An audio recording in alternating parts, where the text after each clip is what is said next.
বৃষ্টি বিলাসে সকাল ৯:৩০টায় বাগবাড়ি থেকে সিলেট রেলওয়ে স্টেশনে যথাসময়ে যাত্রা। কুশিয়ারা নদীতে মাঝির নৌকা জীবন বিলাসে ভেসে চলেছে। ঝুমঝুম বৃষ্টি গাঁও গ্রাম যেন গোসল দিয়ে উঠেছে। এখানে ওখানে নতুন পানির মাছ ধরতে সবাই নেমে পড়েছেন। গাড়ির রাস্তা ও ট্রেন লাইন সমান্তরাল বয়ে চলেছে। কোথাও চা বাগান, কোথাও বিস্তীর্ণ মাঠ নতুন পানিতে থই থই করছে।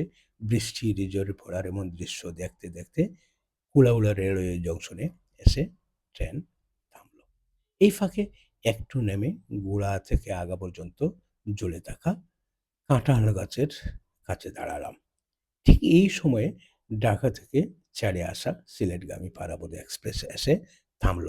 আর আমাদের ট্রেন শু শু করে গন্তব্যে ছুটে চলেছে।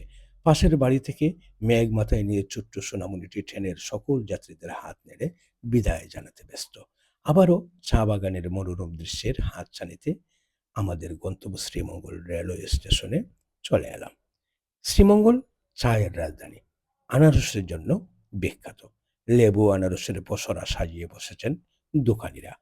কেউ বা হাতে করে ট্রেনের যাত্রীদের উদ্দেশ্যে ছুটে চলেছেন। স্টেশনের বাইরে অনেকগুলি টুরিস্ট জিপ দাঁড়িয়ে। এর থেকে একটি টুরিস্ট জিপ নিয়ে বৃষ্টি বিলাসের উদ্দেশ্যে বেরিয়ে পড়ি।